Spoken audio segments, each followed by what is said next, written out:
Dear friends, পরিবেশ সংক্রান্ত video তো আমরা করেই থাকি, কিন্তু আজকের ভিডিও অত্যন্ত জরুরি ভিত্তিতে একটি এমন গুরুত্বপূর্ণ বিষয় নিয়ে করতে চলেছি যা আমাদের দেশের ভবিষ্যৎ প্রজন্মকে সরাসরি আঘাত করছে। আজকের দিনে তো বাচ্চারাও জানে যে বন জঙ্গল বন্য প্রাণ আমাদের মানুষদের অস্তিত্ব রক্ষার জন্যই কতটা জরুরি। তাহলে রাজনৈতিক নেতারা সেটা জানেন না কেন? রাজনীতি করতে গেলে কি ভোট আর নোটের বাইরে আর কোনো কিছু বিষয়ে জ্ঞানগম্যি থাকার দরকার নেই? রাজনীতি যারা করেন তারা তো আমাদের মতোই সাধারণ সামাজিক মানুষ নাকি? কোন আক্কেলে তারা কিছু দায়িত্বজ্ঞানহীন লোভী কর্পোরেট হাউসের সাথে হাত মিলিয়ে বারবার জঙ্গল ধ্বংস করে বন্য প্রাণীদের ইনহ্যাবিটেট কেড়ে নিয়ে আমাদের সুন্দর দেশকে এভাবে ধ্বংস করছেন? দেশকে, আমাদের জীবনকে তছনছ করার দুঃসাহস দেখাতে পারছেন। বলছি সাম্প্রতিককালের কর্পোরেট কবলে এবং রাজনীতির যোগসাজশে সবুজ ধ্বংস অভিযানের কথা। এটি অতি সাম্প্রতিক একটি ঘটনা, হয়তো সোশ্যাল মিডিয়ায় আপনারা দেখে থাকবেন অনেকেই। মেইন স্ট্রিম মিডিয়া আজকাল এইসব খবর থেকে হয় দূরে থাকে, নয়তো খুব যদি হল্লা হয় তখন মিডিয়া হাউসগুলো কিছুটা কথা বলে। আসলে আজকাল শুধু খবর করার জন্যেই তো মূল্য পাওয়া যায় না, খবর না করার জন্যও মূল্য পাওয়া যায়। কিন্তু থাক এখন সে কথা, আসল কথায় আসি। বর্তমান ঘটনাটি তেলেঙ্গানা রাজ্যের হায়দ্রাবাদ ইউনিভার্সিটির সংলগ্ন কাচাগাচ্ছিবৌলি এলাকার জঙ্গলকে কেন্দ্র করে।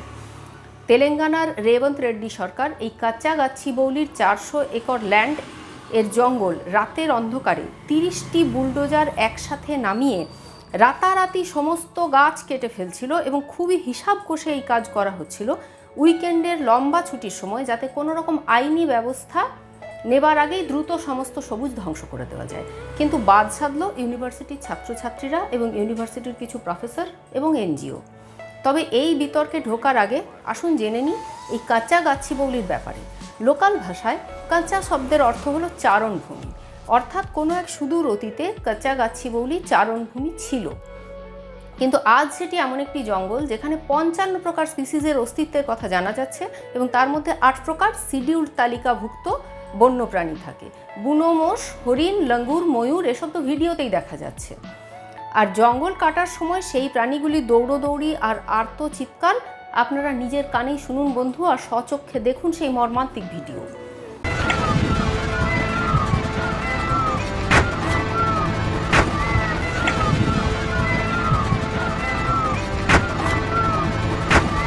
তো প্রশ্ন হলো, এইরকম একটি জঙ্গল যেখানে গাছ কাটার সময় লাগাতার শত শত বন্য প্রাণীর চিৎকার আর ছুটোছুটি দেখা যাচ্ছে পরিষ্কার, সেটি এমন রাতের অন্ধকারে একসাথে 30টি বুলডোজার নামিয়ে ছুটির দিন বেছে নিয়ে কেন কাটার ব্যবস্থা করা হলো?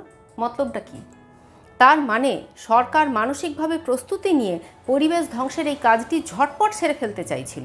তারা ভেবে নিয়েছিল যে যেসব এনজিওরা প্রতিবাদ করতে চায় তাদের আইনি ব্যবস্থা নেওয়ার সুযোগ থেকে বঞ্চিত করা যাবে, আর সেই ছুটির সুযোগে তারা এই ধ্বংসযজ্ঞ দ্রুত সেরে ফেলবে। অলরেডি 17,000 গাছের মধ্যে প্রায় 10,000 গাছ তারা কেটে ফেলেছে, এমনকি কোর্টের স্টে অর্ডার আসার পরেও তারা কিছু গাছ কেটেছে।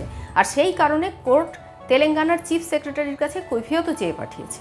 যাই হোক, দেখুন বন্ধু, সমস্ত প্রকার দুষ্কার্যের একটা মোটিভেশনাল কজ থাকে, অর্থাৎ সরল ভাষায় একটা লক্ষ্য বা উদ্দেশ্য থাকে। এখানে সেই উদ্দেশ্য হলো আর কিছু নয়, নোট অর্থাৎ টাকা। তারা আইটি হাব বানিয়ে 5 লক্ষ লোককে চাকরি দেবে বলে টোপ দেখাবার চেষ্টা করছে। আসবো সে প্রসঙ্গে, কিন্তু তার আগে বলি এই জঙ্গল হায়দ্রাবাদকে কি দেয়। এই জঙ্গল হায়দ্রাবাদের ফুসফুস। যে বিপুল পরিমাণ অক্সিজেন এই গাছ এবং জঙ্গল থেকে পাওয়া যায় তার মূল্য কে দেবে? গাছই তো সেই ফ্রি অক্সিজেন প্রোডাকশন মেশিন, যারা না থাকলে আমাদের পরিবেশ দূষিত হয়ে ওঠে। আইটি হাব কি আমাদের অক্সিজেন যোগানোর ব্যবস্থা করে দেবে? উত্তর সবার জানা। আর পরিবেশ দূষণের কারণে আমাদের যে পরমায়ু ক্ষয় হবে তার ক্ষতিপূরণ আইটি হাব কি করবে? সরকার কি এই প্রশ্নের উত্তর দেবে? সরকার কি আইটি হাব থেকে প্রাপ্ত রোজগার আর বরবাদ হওয়া অক্সিজেনের সাপ্লাইয়ের মূল্যের তুল্যমূল্য বিচার করে দেখাতে পারবেন আমাদের? আবারও সেই টাকার জন্য ফুসফুস বিক্রির গল্প। আচ্ছা, দ্বিতীয় পয়েন্ট হচ্ছে গ্লোবাল ওয়ার্মিংয়ের জমানায় যখন পৃথিবীর গড় তাপমাত্রার ঊর্ধ্বগতি ক্রমেই বিপদসীমা অতিক্রম করে যাচ্ছে, তখন এই জঙ্গল কার্বন সিঙ্ক হিসেবে কাজ করে হায়দ্রাবাদের মাইক্রো ক্লাইমেটের উষ্ণতাকে 1 ডিগ্রি থেকে 4 ডিগ্রি সেন্টিগ্রেড পর্যন্ত কমিয়ে আনে। এই জঙ্গলের অস্তিত্বের মূল্যকে যে তাই আজকের দিনে টাকায় মাপা যায় না, এটা কি তেলেঙ্গানা সরকার জানেন না? তৃতীয়ত, এই জঙ্গল হলো একটি লো ল্যান্ড বা মার্স ল্যান্ড। এখানে সমস্ত এলাকার জল এসে জমা হয়। যদিও তেলেঙ্গানা গভর্নমেন্ট গলাবাজি করে বলার চেষ্টা করছে যে এই এলাকায় কোনো জলাভূমি নেই, কিন্তু একে তো ফটো এবং ভিডিওতে দেখা যাচ্ছে যে বড় সড়ো জলাভূমি রয়েছে। তাছাড়া আপনার আমার কমন সেন্স কি বলে বন্ধু, জলাভূমি না থাকলে এতগুলো বন্যজীব এখানে এত কাল ধরে লালিত পালিত হলো কি করে? হায়দ্রাবাদের মিউনিসিপ্যাল কর্পোরেশনের গাড়ি কি গিয়ে গিয়ে বন্যপ্রাণীদের জল সরবরাহ করে আসতো? সত্যি কথাটা হচ্ছে এই মার্সল্যান্ডে জমা জলই গ্রাউন্ড ওয়াটার রিচার্জের কাজ করে হায়দ্রাবাদে। তবেই এখানকার হাই রাইজ বিল্ডিংগুলি রোজ রোজ যে জল মাটির গর্ভ থেকে তুলে নেয় তা পূরণ হওয়া সম্ভব হয়, নইলে হায়দ্রাবাদের অবস্থাও বর্তমান ব্যাঙ্গালোরের মতন হয়ে যেত। ইন্ডিয়ার সিলিকন ভ্যালি ব্যাঙ্গালোর, এককালীন লেক সিটি ব্যাঙ্গালোর, সেখানে যে এই জলের হাহাকার তা তো একদিনে হয়নি। দীর্ঘকাল ধরে দেওয়াল লিখন পড়তে না পারার ফলে তাদের এই ওয়াটার ক্রাইসিস এবং যখন তখন আরবান ফ্লাড। আর বর্তমান তেলেঙ্গানা সরকার হায়দ্রাবাদকেও সেই দিকেই ঠেলে দিচ্ছে। একটার পর একটা শহর একই ভুল কিভাবে করে? দেখে শুনে কিছুই কি বোঝা যায় না, নাকি কিছুই আর বোঝার দরকার নেই? চাকরির গল্প শোনাচ্ছেন আমাদের। চাকরি মানে তো কিছু টাকা, তাই না? টাকা দিয়ে আমরা চাই কি? জীবনে একটু স্বাচ্ছন্দ্য, তাই তো? তা এই স্বাচ্ছন্দ্যের মধ্যে কি জল, অক্সিজেন, শুদ্ধ বাতাস, ভালো নিরুপদ্রব আবহাওয়া এগুলো প্রাথমিক চাহিদা নয়?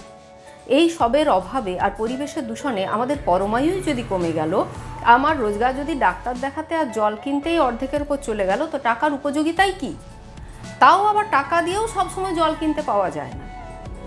4 নম্বর, বন ও বন্য প্রাণীদের ওপর যে নির্মম এবং ব্যাপক অত্যাচার রাতের অন্ধকারে করা হলো, সে তো জঙ্গলের নিয়মকেও লজ্জায় ফেলে দিল। জঙ্গলি প্রাণীরা তো রাতের অন্ধকারে একাধারে শিকার ধরে পেট ভরানোর জন্য, কিন্তু জঙ্গলের ওপর এই অমানবিক অত্যাচার, তাও মানুষের দ্বারা। কর্তৃপক্ষ কি বলতে চান? আমাদের বন্য প্রাণ প্রয়োজন নেই? ভাই, এসব কথা তো ক্লাস 4-5 থেকেই পড়ানো হয়ে থাকে যে বন্য প্রাণ না থাকলে ইকোসিস্টেম ভেঙে পড়বে, ইকোসিস্টেম ভেঙে গেলে মানুষও বাঁচবে না। তো এই সব পড়ে শুনে বড় বড় আমলা সহ রাজনৈতিক নেতারা বন্য প্রাণীদেরকে রাতের অন্ধকারে খুন করতে নেমে পড়লেন। খুন ছাড়া একে আর কি বলবো? যে ভারতীয় আইনে কোনো গাছের ডালে পাখির বাসা থাকলে সেই ডাল কাটা আইনত নিষিদ্ধ, সেখানে এটা একটা নির্বাচিত বৈধ সরকারের ব্যবহার। আইটি হাব দিয়ে কি এই বন্য প্রাণীগুলির বেঁচে থাকার ব্যবস্থা সরকার করতে পারবে? আচ্ছা, এরপর আসি সরকার এই বিষয়ে কি সাফাই দিয়েছে সেই প্রসঙ্গে। প্রথম সাফাই, এটা সরকারি জমি, সে নিয়েও যদিও যথেষ্ট ডিসপিউট আছে, তবু এটা যদি সরকারি জমি হয় তাহলে কি বন্য প্রাণী এবং 400 একরের জঙ্গলকে ধ্বংস করে দেওয়া যায়? সরকারি জমি মানে তো জনগণের সম্পত্তি। পরিবেশ, ইকোসিস্টেম সব কিছুকে বেমালুম অত্যাচার করে মেরে ফেলা যায় সেখানে? ল্যান্ড যদি সরকারের হয় তাহলে এই জল, জঙ্গল, বন্য প্রাণকে রক্ষা করার যাবতীয় দায় সরকারের ওপরেই বর্তায়। এখানে বিষয় এটা নয় যে জমিটা কার, এখানে প্রশ্ন পরিবেশের সংরক্ষণের, আমাদের ফুসফুস, কিডনি, হার্টের সুরক্ষার। আবার সেই টাকার জন্য ফুসফুস বিক্রির প্রলোভন দিচ্ছে খোদ গভর্নমেন্ট। এই সঠতা আর কতদিন চলবে আমাদের সাথে? যদি আমি ধরে নিই যে এটা সরকারি জমি, তাহলেই কি জঙ্গল ধ্বংসের প্রতিবাদে নামা আমাদেরই ঘরের ছেলে মেয়েদেরকে এরকম নির্মমভাবে লাঠিপেটা করা যায়?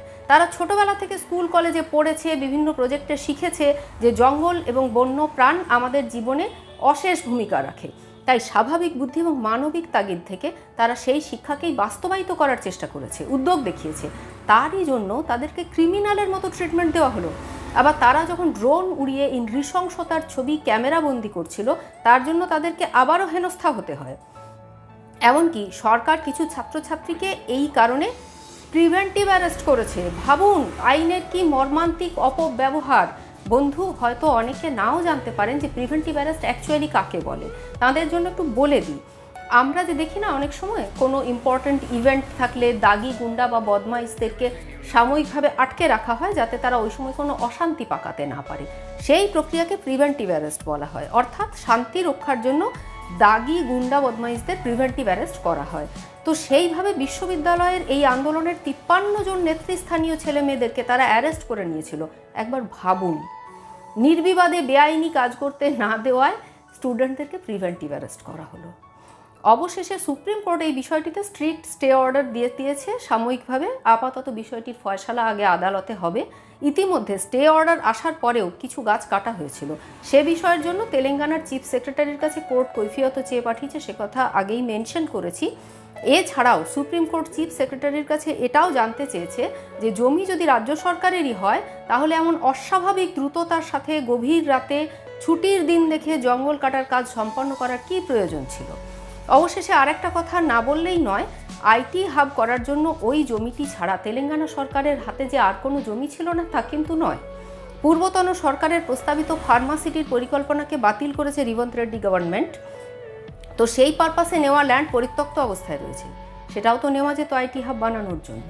এছাড়া হায়দ্রাবাদের ইন্ডাস্ট্রিয়াল জোনও আছে, আইটি করিডোর আছে। তাহলে হায়দ্রাবাদ শহরের এই জল জঙ্গলকেই কেন বেছে নেওয়া হলো? সরকার হয়তো ভেবে নিয়েছিল যে এটা এমন কোনো ব্যাপার হবে না, গায়ের জোরে রাতের অন্ধকারে পরিবেশ ও বন্যপ্রাণ হত্যা তো আগেও কতই হয়েছে, আরও একবার করব।